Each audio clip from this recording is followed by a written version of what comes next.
महीना सावन का भंग घोट दे गौरा प्यारी। अपना घोटू भांग तेरी मैं घोटत घोटत हारी, मैं घोटत घोटत हारी, मैं घोटत घोटत हारी।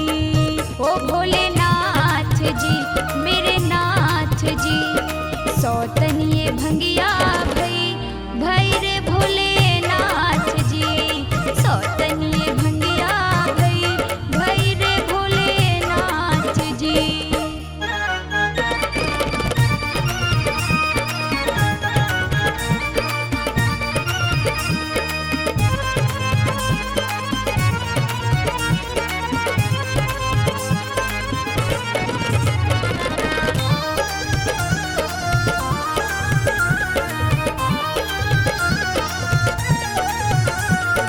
घोटत घोटत हार गई तेरी भंगिया भोलेनाथ, घोटत घोटत हार गई तेरी भंगिया भोलेनाथ। हाथों में छाले पड़े तो पीवे दिन और रात, ओढ़े पीवे दिन और रात। भंगिया घोटन से मेरा दुखे सारा गात, भंगिया घोटन से मेरा दुखे सारा गात। तू भंग में मस्त रहे भोड़े, ना पूछे दिल की बात, ना पूछे दिल की बात, ना पूछे दिल की बात। कावड़ियों का मेला है सुन गणपत की महतारी। यूले अपने कुंडी सोटा मैं पी हरने जारी, हाँ मैं पी हरने जारी, हाँ मैं पी हरने जारी। भोलेनाथ जी मेरे नाथ जी, पैरन ये भंगिया भई भई रे भोलेनाथ जी, सौतन ये भंगिया भई भई रे भोलेनाथ जी।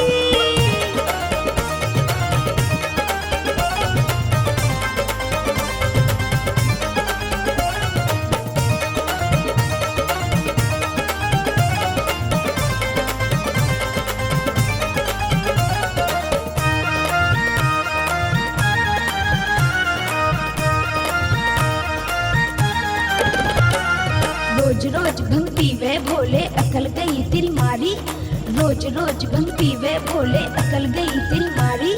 गणपत कार्तिक बच्चों का कुछ सोच मेरे भंडारी, कुछ सोच मेरे भंडारी, कुछ सोच मेरे भंडारी। पर्वत जंगल में तेरे संग विपदा बहुत उठारी, पर्वत जंगल में तेरे संग विपदा बहुत उठारी। तेरी समझ ना आए भोले समझा समझा हारी, मैं समझा समझा हारी। गणपत की महतारी भंग बिन बीते नहीं हमारी।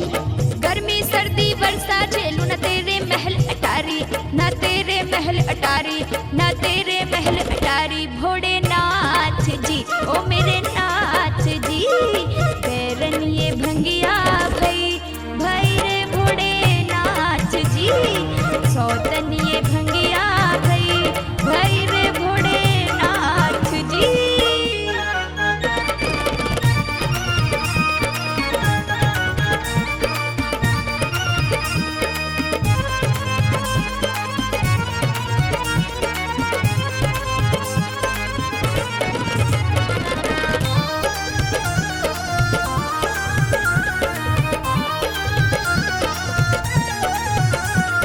पीना पीना लगा रहे कुछ ख्याल किया ना मेरा, पीना पीना लगा रहे कुछ ख्याल किया ना मेरा। तेरी मेरी नहीं निभेगी सहेलिया कष्ट बतेरा, भोड़े सहेलिया कष्ट बतेरा। मिला नशेड़ी पति मुझे भाग फूट गया मेरा, मिला नशेड़ी पति मुझे भाग फूट गया मेरा।